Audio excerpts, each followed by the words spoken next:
Muy bien, vamos a platicar ahora de swaps.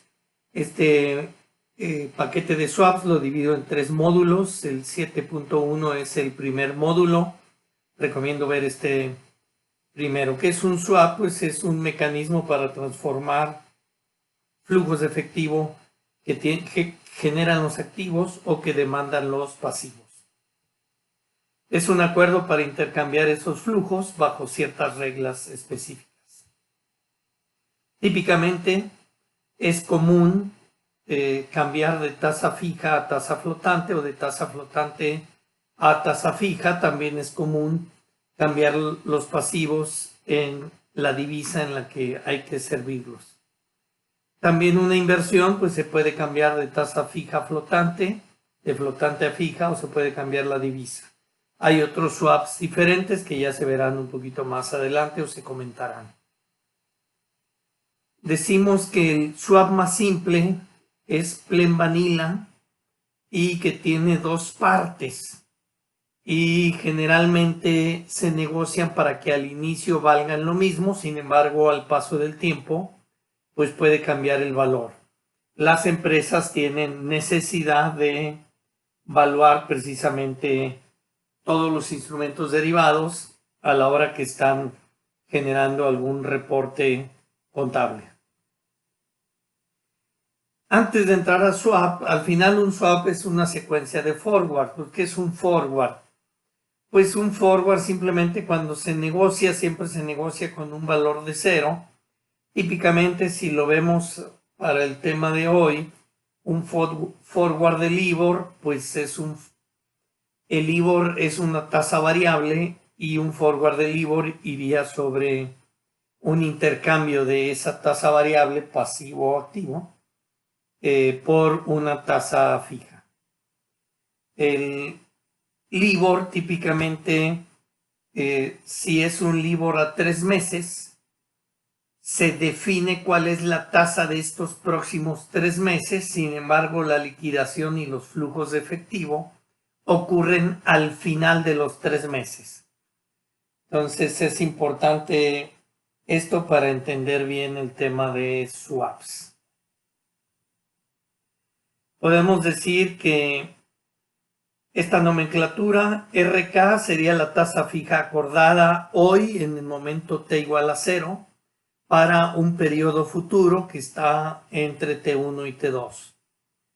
RF es la tasa forward del LIBOR hoy para justo ese periodo futuro. RM es la tasa LIBOR vigente para cuando arranque ese periodo futuro. Y L es el monto nocional o monto del principal en el contrato. Vamos a poner, si una empresa X le presta a una empresa Y a tasa LIBOR en un momento entre T1 y T2 en el futuro, pues ganaría la tasa RM, que es la que esté vigente LIBOR al inicio de ese periodo, es decir, a T1.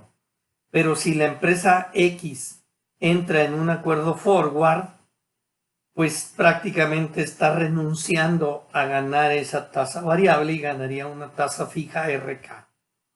¿Cuál sería el rendimiento extra para la empresa X al final de T2? Sería pues el monto nocional o el monto del principal multiplicado por la diferencia de tasas, la fija menos la LIBOR vigente a inicio del periodo, y por lo que corresponde al periodo de tiempo.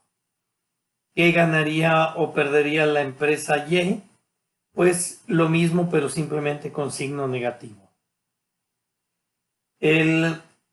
Típicamente cuando se negocia un forward, pues se paga a principio del periodo, es decir, el payoff es al T1, que es al principio de ese periodo, y se paga el valor presente de esa diferencia que va a suceder en T2, y valor presente a tasa libre de riesgo de un bono cupón 0, de bono soberano cupón 0.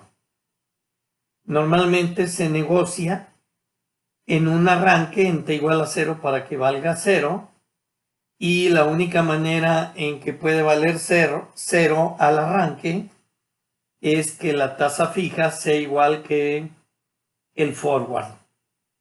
Obviamente en un solo periodo. Si ya hablamos de varios periodos, pues ya habría que ver la composición de ese igual que el forward.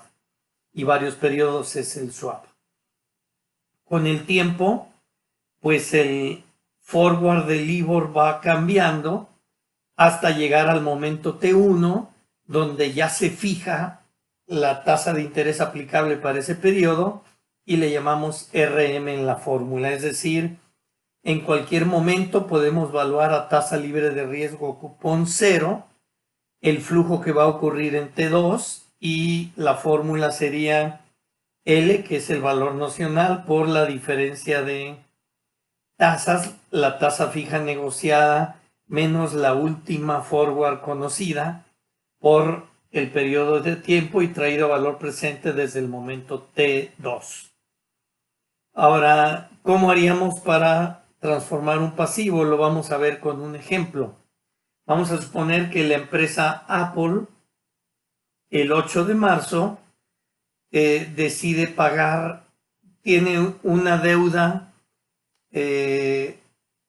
a tasa LIBOR y está entrando en un acuerdo con Citigroup a cambiarla por una tasa del 3% anual fijo, de tal manera que Citigroup le dice, muy bien, el acuerdo de equilibrio que nos nace, aquí no tenemos la información de las tasas libres de riesgo, pero vamos a suponer que sea un acuerdo de equilibrio, es que Citigroup le paga a Apple la tasa LIBOR y Apple le paga a Citigroup la tasa fija. ¿Cómo se genera la tasa LIBOR? Pues ya decíamos que a inicio de periodo hay una tasa anual, dado que son semestrales, pues simplemente dividimos entre 2 para definir el pago del cupón. Y pues está la tasa fija. Hay un neto de diferencia. Obviamente esto en porcentaje lo podemos expresar por flujos y pues hay un neto de diferencia.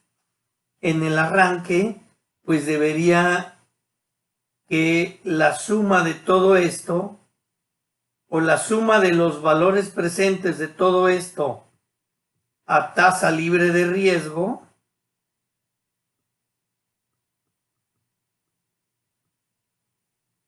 debe ser igual a cero.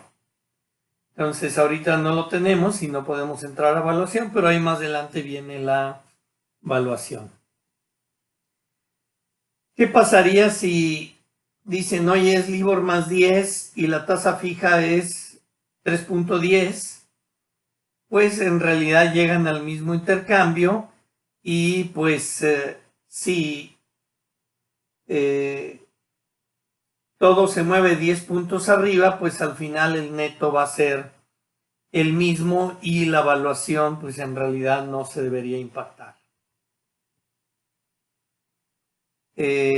También Apple podría transformar un activo. Vamos a suponer que Apple en su tesorería tenga un bono de Coca-Cola FEMSA o Coca-Cola, perdón, que genera el 2.7% anual fijo y Apple dice no estoy a gusto con ese fijo, quiero recibir mejor algo basado al LIBOR. Entonces, pues puede entrar con Citigroup igual a un swap. El swap presentado aquí, pues en realidad, como ustedes pueden ver, es el mismo, genera los mismos cambios netos. Sin embargo, el activo de Apple genera un cupón de 2.7 y dado que es semestral, pues genera 1.35 por semestre. Sin embargo, si sumamos las dos columnas verdes, después del swap para Apple le quedaría este flujo de efectivo que está marcado en color amarillo.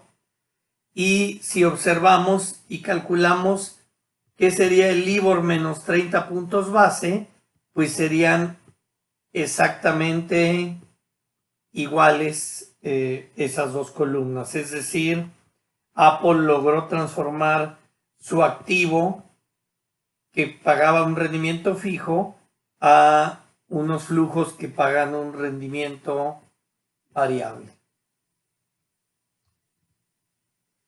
Ahora sí, para evaluación, pues vamos a suponer que el día de hoy, hace tiempo, un banco acordó un swap con una empresa por $100 millones a intercambiar por LIBOR al 3% de cupón fijo. Y vamos a suponer que el día de hoy es 2 de junio del 2020 y que le quedan exactamente 15 meses de vigencia. También vamos a suponer que todos los meses son de 30 días y que todos los años son de 360 días, de tal manera que al 2 de septiembre pues tenemos un cuarto de año y 3/4 de año y un año, un cuarto para el 2 de septiembre del 2021. Dado que le quedan 15 meses, pues el 2 de septiembre del 2021 manda, y dado que son cupones semestrales, pues nos regresamos 2 semestres para atrás para ver dónde suceden esos cupones. Vamos a suponer también que conocemos que la tasa libre de riesgo capitalizable continuamente sea lo que refleja esta columna, y vamos a suponer otra vez que el día de hoy los forwards de LIBOR a 6 meses pues son los que se presentan ahí en color azul. Obviamente, como este es un swap que ya venía caminando, 6 meses antes del 2 de septiembre fue el 2 de marzo, y vamos a suponer que ya sabemos que el próximo cupón va a pagar la tasa del 2.88 capitalizable continuamente, que justamente es 1.450.000. Sin embargo, estos dos pagos pues son variables porque van a depender de esto.